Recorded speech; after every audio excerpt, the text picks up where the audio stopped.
တက်ရောက်ချင်းမြင့်ကြတဲ့ခေါင်းဆောင်များအားလုံးအဖွဲ့အစည်းများအားလုံးကိုမင်္ဂလာပါလို့ဥစွာနှုတ်ခွန်းဆက်ချင်ပါတယ်ကျွန်တော်တို့အနေနဲ့ဒီကနေ့အခမ်းအနားမှာတက်ရောက်ရတာကတော့ချင်းညီနောင်များရဲ့နှစ်တာဆောင်ရွက်ချက်များအပေါ်မှာဂုဏ်ပြုခြင်းဖြစ်တယ်လို့တော်လှန်ရေးမှာကျွန်တော်တို့ခင်အားစုစည်းမှုလိုတယ်ဆိုတဲ့အတိစိတ်ဓာတ်နဲ့ကျွန်တော်တက်ရောက်တာဖြစ်ပါတယ်ကျွန်တော်နှစ်ပတ်လည်နှစ်အတွင်းမှာကျွန်တော်တို့ဆောင်ရွက်ခဲ့တဲ့ကျွန်တော်ရဲ့အတွေ့အကြုံများဟာတန်ဖိုးမဖြတ်နိုင်တဲ့အရှိခရီးအတွက်သင်ခန်းစာတွေအများကြီးရရှိပြီးဖြစ်တယ်ဆိုတော့ကိုယုံကြည်ပါတယ်ကျွန်တော်တို့ဟာ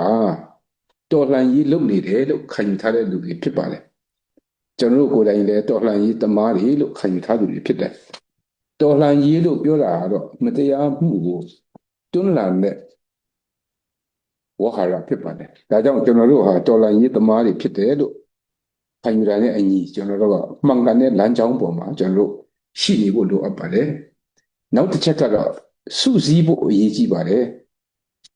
ရန်သူကိုကျွန်တော်တို့ကနဲ့အင်အားအခြားသောအင်အားများနဲ့ရှင်ဖို့ဆိုတာခက်ခဲပါတယ်အမှန်တရားပေါ်မှာယက်တည်ပြီးကျွန်တော်တို့စုစည်းတဲ့ခွန်အားကလည်းကျွန်တော်ရဲ့တကယ်ခွန်အားအစစ်မှန်ဖြစ်မှာ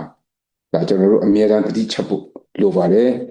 ဒါကြောင့်မလို့ခုနပြောလို့ပဲဒီကနေ့ကျွန်တော်တို့ဒီအခမ်းအနားကိုကျွန်တော်တို့ဒီအချက်နှစ်ချက်ပေါ်မှာကျွန်တော်တို့အဓိကအားပြီးကျွန်တော်တို့တက်ရောက်လာတာဖြစ်ပါတယ်ကျွန်တော်တို့တိုက်ပွဲတွေအချိန်တော်များများကျွန်တော်တို့ဆင်နွှဲခဲ့ကြပါပြီစခန်းတိုင်းနာတို့ကိုယ့်ဘက်ကအနိုင်ရတာတို့ကိုယ့်ဘက်ကအရေးနေတာတို့အများကြီးရှိပါတယ်အောင်ပွဲဆိုတာကတော့နောက်ဆုံးအဆုံးအဖြတ်မှာ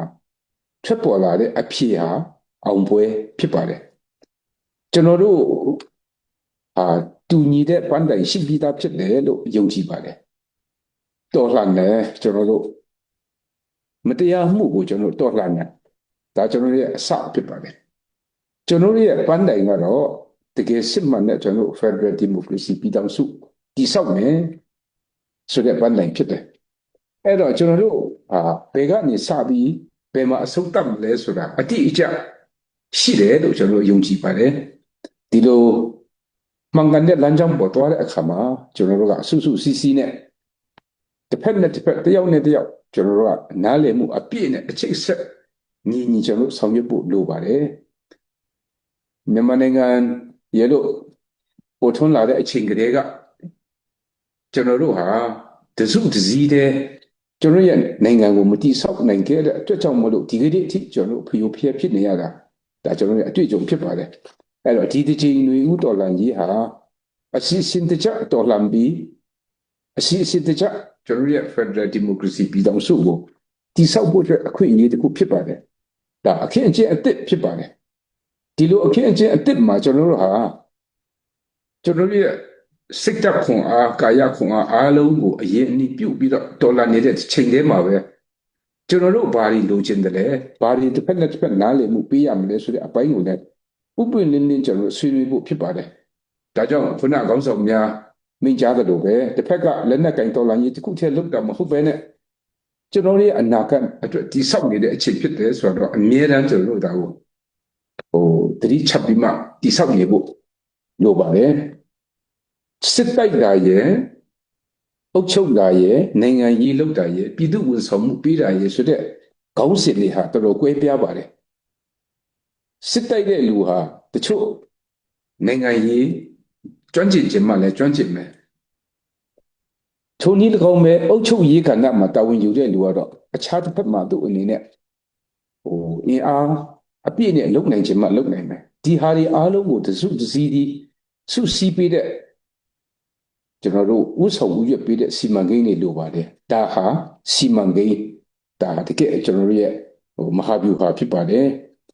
ဒီကနေ့ကျွန်တော်တို့အင်အားတွေကိုစုစည်းဖို့ပြောတဲ့အခါမှာတခါတလေမှာကျွန်တော်တို့စီမံအားလုံးအားမရပါဘူးကျွန်တော်တို့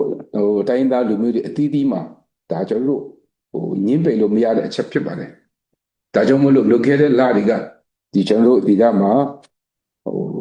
ချင်းညီနောင်တွေရောက်လာတဲ့အခါမှာကျွန်တော်ဥက္ကဋ္ဌကကျွန်တော်ကိုပြောပါတယ်ချင်းလူမျိုးတွေကိုငါတို့ကချစ်လေးရဲ့အတွေ့အကြုံပြောပြပါလို့သူကပြောတယ် အဲ့တော့ကျွန်တော်တို့လည်းဘယ်လိုအခက်အခဲတွေနဲ့ကျွန်တော်တို့ဖြတ်ကျော်ခဲ့တယ်လဲဆိုတော့ပြောပြပါတယ်ဒါပေမဲ့ကျွန်တော်တို့စုစည်းဖို့လိုပါတယ်ချောင်းလေးတစ်ချောင်းမှာရှိတဲ့ရင်းနေတ attva တွေကတော့နည်းပါတယ်ချောင်းတွေ3-4ချောင်းအများကြီးပေါင်းစည်းပြီးမြစ်ကြီးဖြစ်လာတဲ့အေးရောက်ဒီမြစ်ကြီးမှာရှိတဲ့ရင်းနေတ attva တွေကပိုပြီးများပါတယ်ပိုပြီးအကျိုးပြုနိုင်ပါတယ်ပိုပြီးမှကျွန်တော်တို့အကျိုးရှိစွာနဲ့ကျွန်တော်တို့ဒီအေးရောက်ဒီမြစ်ကြီးကိုအသုံးချနိုင်တယ်လို့ပဲကျွန်တော်ရဲ့အင်အားတွေအကုန်လုံးစုစည်းလို့ရှိရင်ဒါနိုင်ငံလုံးကိုကျွန်တော်တို့အကျိုးပြုနိုင်တဲ့ဝန်ဆောင်မှုပေးနိုင်တဲ့ကျွန်တော်တို့မြစ်ကြီးတစ်စင်းဖြစ်လာမယ်လို့မျှော်လင့်ပါတယ်ခုနပြောသလိုပဲကျွန်တော်တို့တိုက်ပွဲတွေအများကြီးဆင်နွှဲတဲ့အခါမှာကျွန်တော်တို့ရဲ့အရေးအမြစ်တွေဘယ်လောက်လိုအပ်တယ်လဲဆိုတာလည်းကျွန်တော်တို့လက်တွေ့သိပြီးသားဖြစ်တယ်ဒီလိုကြီးမားတဲ့အရေးအမြစ်တွေကိုလည်းတစ်ဖွဲ့ချင်းကျွန်တော်တို့ပြည်နယ်တစ်ခုချင်းအလိုက်ကျွန်တော်ဆောင်ရွက်နေလို့မရပါဘူးအဲ့တော့စုစည်းဖို့လိုပါတယ်စုစည်းတယ်လို့ပြောတဲ့အခါမှာကျွန်တော်တို့ CRPH ဥက္ကဋ္ဌကြီးခုနမင်းကပြောသွားသလိုပဲဘယ်သူကအထက်လဲဘယ်သူကအောက်လဲဆိုတဲ့အတွေ့အခေါ်တွေဟာကျွန်တော်တို့ကိုခဏခဏအနှောက်အယှက်ပေးပါတယ်ဒီလိုဟာမျိုးကိုတမင်တကာကျွန်တော်တို့အဖွဲ့ခြားတဲ့ကိုခေါင်းထဲကိုရိုက်သွင်းတဲ့ဟာတွေကိုကျွန်တော်နားထောင်လို့မရပါဘူးအဲ့တော့စုစည်းရမယ်တာဝန်ကိုယ်စီရှိတယ်ဆိုတဲ့ဟာကိုလည်းကျွန်တော်တတိချက်ဖို့လိုပါတယ်ကျွန်တော်တို့ခုနပြောလို့ပဲကျွန်တော်တို့ရဲ့တော်လှန်ရေးဟာအဆုံးမှာကျွန်တော်တို့တကယ်ပဲ Federal Democracy ပြည်ထောင်စုကြီးကိုတည်ဆောက်မယ်ဆိုတဲ့ရည်မှန်းချက်အတိအကျရှိပြီးသားဖြစ်တဲ့အတွက်ကြောင့်မလို့ဒီကနေ့ကျွန်တော်မမိတ်မတုံသွားဖို့လိုပါတယ်နောက်ဆုံးအနေနဲ့ကျွန်တော်အနေနဲ့ပြောချင်တာကတော့ကျွန်တော်တော်လှန်ရေးຫນွေဦးတော်လှန်ရေးချိန်မှာကျွန်တော်အများကြီးအတွေ့အကြုံတွေရခဲ့ပါပြီမတူညီတဲ့ဒီအတွေ့အကြုံတွေကိုရှင်းဆက်ရမယ်ကျွန်တော်ဒီနိုင်ငံတစ်ခုရဲ့လှပတဲ့ဒီဆောင်မှုကျွန်တော်တို့ကတေချာတုံးချနိုင်ဖို့လိုအပ်ပါတယ်ချင်းလန်းရဲ့အင်အားစုချင်းလန်းရဲ့အရေးအမြစ်ဟာကျွန်တော်တို့ Federal Democracy ပြည်ထောင်စုအတွက်တန်ဖိုးမဖြတ်နိုင်တဲ့ခွန်အားတွေဖြစ်ပါစေလို့လည်းဆုတောင်းပါတယ်အခုဒီကနေ့မနေ့ပြင်ကတော့ကျွန်တော်တို့2025နောက်ဆုံးကျွန်တော်တို့ရဲ့နေ့ရက်တွေဖြစ်ပါတယ်အဲ့တော့မကြခင်ကျွန်တော်တို့မျှော်လင့်ခြင်းအပြည့်နဲ့ကျွန်တော်တို့ခွန်အားရှိတဲ့နေ့တစ်မှာလည်းကျွန်တော်တို့ရောက်နိုင်ပါစေဒါကျွန်တော်တို့ရဲ့ဆုစည်းမှုနဲ့ကျွန်တော်တို့ရဲ့အပြန်အလှန်နားလည်မှုသာလျှင်ကျွန်တော်တို့ကိုအောင်မြင်မှုပေးစွမ်းနိုင်မှာဖြစ်တယ်ကျွန်တော်မိမိယုံကြည်ရာမိမိတို့ရဲ့ဘာသာရေးအရာကျွန်တော်ဆုတောင်းခြင်းအဖြစ်အပြန်အလှန်အမြဲတမ်းကျွန်တော်ခွန်အားယူပြီးရှိခီးဆက်ကြပါလို့ပြောရင်းဂုဏ်ပြုရင်းနဲ့ညီကုန်းချုပ်ပါတယ်ကျေးဇူးတင်ပါတယ်